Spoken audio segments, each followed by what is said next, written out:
Guys, welcome back to my channel. ഇന്ന് നമ്മൾ പരിചയപ്പെടാൻ പോകുന്ന ഈ ഒരു കുഞ്ഞ് ഐസ് റോളറാണ്. ഞാൻ കുറേ നാളായിട്ട് ആഗ്രഹിച്ചതാണ് എൻ്റെ ഫേസിനും നെക്കിനും വേണ്ടിയിട്ട് നല്ലൊരു ഐസ് റോളറിന്.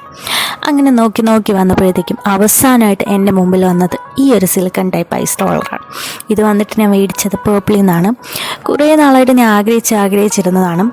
അങ്ങനെ നല്ല ഒരു ഓഫറും കിട്ടി. അധികം പൈസയൊന്നും അല്ല, ഒരു 100 സംതിങ്ങിന് നമുക്കിത് കിട്ടിയതാണ്. 135 രൂപയ്ക്കാണ് ഞാൻ ഈ ഒരു ഐസ് റോളർ മേടിച്ചത്. ഇപ്പോൾ ചിലപ്പോൾ റേറ്റിന് എന്തെങ്കിലും വ്യത്യാസം ഉണ്ടായിട്ടുണ്ടാവും, ബട്ട് സ്റ്റിൽ ഭയങ്കര കോസ്റ്റ് ഫ്രണ്ട്ലി ആയിട്ടുള്ളൊരു ഐറ്റമാണിത്. നമ്മുടെ ഫേസിനായാലും ഒക്കെ ഏറ്റവും ഒരു നല്ലൊരു കാര്യമാണ് ഈ ഒരു ഐസ് റോളർ. സോ നമുക്കിത് എങ്ങനെയാണ് യൂസ് ചെയ്യണമെന്ന് ഒന്ന് നോക്കാം. ഫസ്റ്റ് ഓഫ് ഓൾ നോക്കുകയാണെങ്കിൽ ഇത് ഈസിയാണ്, ഓപ്പൺ ചെയ്യാനൊക്കെ ഭയങ്കര ഈസിയാണ്. നമുക്ക് പെട്ടെന്ന് യൂസ് ചെയ്യാൻ പറ്റും. ഏതൊരാൾക്കും നമ്മുടെ സ്കിൻ കെയറിന് വേണ്ടിയിട്ട് ഒരു സ്റ്റാർട്ടർ, ഒരു ബിഗിനർ എന്നുള്ള രീതിയിൽ ഇതൊരു ബെസ്റ്റ് ഐറ്റമാണ്.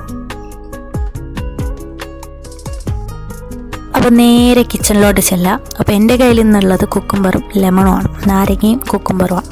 അപ്പോൾ ഞാൻ ഈ കുക്കുംബർ കുറച്ച് സ്ലൈസായിട്ട് ഒരു മീഡിയം സൈസിൽ സ്ലൈസ് ചെയ്തെടുത്തിട്ടുണ്ട്. നല്ല തിന്നാണെങ്കിൽ ഒരു 7-9-10 പീസ് വരെ പോവും. ഞാനൊരു മീഡിയം സൈസിലെടുത്ത്, കണ്ടില്ലേ ഷേപ്പൊന്നും ഇല്ല, ഒരു ചെറിയൊരു സൈസിലെടുത്ത് കട്ട് ചെയ്തെടുത്തിട്ടുണ്ട്. മാക്സിമം 5-6 പീസാണ് ഈ ഒരു സൈസിൽ നമുക്ക് കട്ട് ചെയ്താൽ ഇതിൻ്റെ അകത്ത് വെക്കാൻ പറ്റുക. ഞാനിങ്ങനെയാണ് ട്രൈ ചെയ്തത്, ഫസ്റ്റ് ടൈം ആയതുകൊണ്ട്. അത് ഞാൻ നല്ലൊരു ടൈറ്റ് ചെയ്ത് അടച്ചിട്ടുണ്ട്, നല്ല ഓപ്പണായി പോകുന്നില്ല. പിന്നെ ഒരു ഗ്ലാസ്സിൽ കുറച്ച് നാരങ്ങ നീര് ആഡ് ചെയ്ത് വെള്ളം ഒന്ന് കോൺസെൻട്രേറ്റഡ് ആക്കാത്ത രീതിയിൽ ഒരു ലൈം ജ്യൂസ് പോലെ എടുത്തിട്ടുണ്ട്.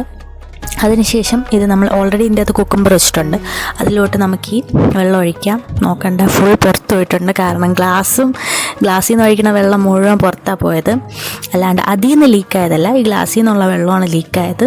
സ്റ്റിൽ ഞാൻ എങ്ങനെയൊക്കെയോ അവസാനം കൊണ്ടെത്തിച്ചു കഴിഞ്ഞു. അങ്ങനെ ഈ വെള്ളം മുഴുവൻ ഒഴിച്ചതിന് ശേഷം ഞാൻ നല്ലപോലെ ടൈറ്റ് ചെയ്ത് ക്ലോസ് ചെയ്തിട്ടുണ്ട്.